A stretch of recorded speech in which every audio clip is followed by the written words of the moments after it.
కురుక్షేత్ర అని కొత్త web series నెట్ఫ్లిక్స్లో స్ట్రీమ్ అవుతుంది నిన్న శుక్రవారం అక్టోబర్ 10 నుంచి. అంటే ఇది లైవ్ యాక్షన్ సినిమా కాదు, యానిమేషన్ వెబ్ సిరీస్. అంటే రీసెంట్గా మనము మహావతార్ నరసింహ చూసాం కదా, థియేటర్స్లో వచ్చిన యానిమేషన్ అలాంటిదే. బట్ ఇది వెబ్ సిరీస్ నెట్ఫ్లిక్స్ వాళ్ళు తీశారు. మన కురుక్షేత్ర మీద, మహాభారతంలో జరిగిన కురుక్షేత్ర యుద్ధం 18 రోజులు జరిగింది. సో ఈ కురుక్షేత్ర వెబ్ సిరీస్ కూడా 18 ఎపిసోడ్లు పెట్టారు. బట్ ఏమంటే ఈరోజు నిన్న అక్టోబర్ 10కి 9 ఎపిసోడ్లు మాత్రమే రిలీజ్ చేశారు. మరో 9 ఎపిసోడ్లు అక్టోబర్ 24 నుంచి వస్తాయి. సో ఇది ఒరిజినల్ హిందీ. నేను తెలుగులో చూశాను, ట్రైలర్ ఇంతకుముందు చూశాను. కాబట్టి నేను ఎప్పటి నుంచో అనుకుంటున్నాను, నెట్ఫ్లిక్స్లో చాలా వెబ్ సిరీస్లు వస్తాయి, ఇంటర్నేషనల్ వెబ్ సిరీస్లు. మన రామాయణాలు, మన మహాభారతాలు, మన భాగవతాలు ఎప్పుడన్నా తీస్తే బాగుంటుంది అనుకున్నాను. అదృష్టం కొద్దీ అట్లీస్ట్ యానిమేషన్ అన్న వచ్చింది. లైవ్ అంటే హీరోలతో, నిజమైన మనుషులతో తీసే వెబ్ సిరీస్ కోసం నేను వెయిట్ చేస్తున్నాను. అంటే రాజమౌళి కోరిక మహాభారతాన్ని సినిమాగా తీయాలనేది ఆయన అల్టిమేట్ గోల్ అది.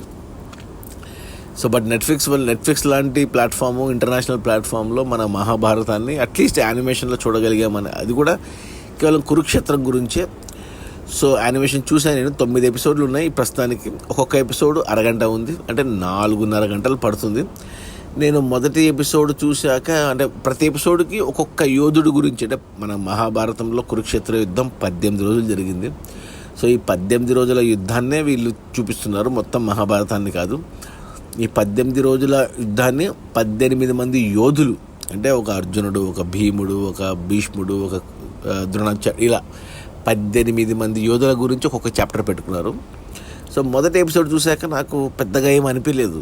అంటే మొదటి ఎపిసోడ్ వచ్చేసి మనకు ఎవరి గురించి పెట్టారు, సంజయ్ గురించి ఏదో పెట్టారు. అంటే నాకు మహాభారతము నాకైతే అంత సినిమా నాలెడ్జ్, మహాభారతం కానీ, రామాయణం కానీ, భాగవతం కానీ సినిమాలు టీవీలో చూసిందే. ఎస్పెషల్లీ సీనియర్ ఎన్టీఆర్ సినిమాల్లో చూసిన మహాభారతమో నాకు తెలుసు. ప్లస్ దూరదర్శన్లో వచ్చిన మహాభారత్ తెలుసు, అంతే. నేను ఎప్పుడో మహాభారత చదివింది లేదు, ఏమీ లేదు. సో ఏది వ్యాస మహాభారతం, ఏది కల్పితం అనేది నాకైతే తెలీదు. బట్ ఈ కురుక్షేత్ర చూస్తుంటే నాకు అన్ని ఎన్టీఆర్ సినిమాలే గుర్తొచ్చాయి. ఒక దానవీర శూరకర్ణ, ఒక శ్రీకృష్ణ పాండవీయం, ఒక పాండవ వనవాసం, ఇలాంటి సినిమాలు గుర్తొచ్చాయి అనమాట. సో దాంట్లో కూడా సేమ్ అలాగే ఉంది, కంటెంట్ అథెంటిక్గా ఉంది అనిపించింది. సో కల్పితమేం కాదనిపించింది. బట్ మొదటి ఎపిసోడ్ చూశాక ఏం పెద్దగా అనిపించలేదు. అంటే అభిమన్యుడు పెళ్లితో స్టార్ట్ అయింది ఎపిసోడు. కొద్దిగా అలా చూపించుకుంటూ వెళ్ళారు. కురుక్షేత్రం స్టార్ట్ అయిందని చూపించారు. సెకండ్ ఎపిసోడ్ వచ్చేసి విశ్వరూపం అని చెప్పి శ్రీకృష్ణుడు భగవద్గీత మనకి అర్జునుడికి ఏదైతే చెప్పాడో కురుక్షేత్రం యుద్ధం మొదలవ్వక ముందు, ఆ 2 ఎపిసోడ్లు చూసి అంటే అంతగా అనిపించలేదు అనమాట. కానీ 3వ ఎపిసోడ్ ఏదైతే ఉందో భీష్ముడు గురించి, అక్కడి నుంచి ఇక ఎపిసోడు అదిరిపోయింది అసలు. భీష్ముడు గురించి స్టార్ట్ అయిన కాడి నుంచి ఇక వ్యాసుడు రాసిన మహాభారతం అంబాలిక స్టోరీతో పాటు ఇక అన్నీ, అంటే మనకు యుద్ధం జరుగుతున్నట్టు చూపించి ఆ యుద్ధంలో ఒక్కొక్కరికి ఫ్లాష్ బ్యాక్లు చూపించుకుంటూ వెళ్ళారనమాట. అలా భీష్ముడు తర్వాత 4వ ఎపిసోడు ద్రోణాచార్యుడి గురించి చెప్పినప్పుడు, అంటే నాకు చాలా మటుకు తెలుసు మహాభారతం గురించి. బట్ ఇంకా డీటెయిల్డ్గా కొన్ని క్యారెక్టర్లు చాలా అంటే నాకు నాలెడ్జ్ పెరిగింది మహాభారతం పైన. కొన్ని క్యారెక్టర్లు మనకు బేసిక్గా కొన్ని క్యారెక్టర్లు తెలుసు, అంటే 80% మనకు తెలుసు ఈ సినిమాల వల్ల, దూరదర్శన్ వల్ల. చదివిన వాళ్ళకి అన్నీ తెలిసే ఉంటాయి, కానీ నేను చదవలేదు. సో ఈ వెబ్ సిరీస్ చూడడం వల్ల చాలా క్యారెక్టర్లు తెలిసాయి. ద్రోణాచార్యుడు ఎపిసోడ్ తర్వాత మళ్ళీ 5th దాంట్లో ఇంకొక యోధుడు ఎవరు, మన అశ్వత్థామ గురించి. కానీ అభిమన్యుడి ఎపిసోడ్ అయితే అది ఎప్పుడో ఉంది, 5, 6 ఉంది. కానీ అసలు అభిమన్యుడిది చూపించారు. నేనైతే మర్చిపోయా ఇది ఒక యానిమేషన్ అనేసి. నిజంగా క్యారెక్టర్లు జరుగుతున్నాయా అనిపించింది నాకు. అభిమన్యుడిది మాత్రం ఎమోషనల్గా, సినిమాటిక్గా తీశారు అభిమన్యుడిది. ఆ తర్వాత ఏమంటారు, ఘటోత్కచుడు గురించి కూడా, నేను ఘటోత్కచుడు కల్పితమేమో అనుకున్నాను. కానీ ఘటోత్కచుడు కూడా, అంటే వీళ్ళు మరి వ్యాస మహాభారతం ఫాలో అయ్యారో మరి వేరే ఫాలో అయ్యారో తెలియదు. కానీ ఒకవేళ ఇది వ్యాస మహాభారతం నుంచి వచ్చింటే ఘటోత్కచుని క్యారెక్టర్ది ఒక ఎపిసోడ్ ఉన్నది కూడా అదిరిపోయింది అసలు అది. ఇక 9 ఎపిసోడ్లకి 9, అంటే మొదటి 2 మనం ఓపిక్గా చూడగలిగితే 3 నుంచి 9 వరకు, ఎస్పెషల్లీ 8 వరకు, 3, 4, 5, 6, 7, 8 ఈ 5 ఎపిసోడ్లు మాత్రం స్పెల్ బౌండ్. ఎస్పెషల్లీ అభిమన్యుడిది అదిరిపోయింది అసలు. ఇక శ్రీకృష్ణుడేమి, అర్జునుడేమి, ఇంకా చెప్పడానికి అసలు నాకు మాటలు చాలట్లేదు నాకు.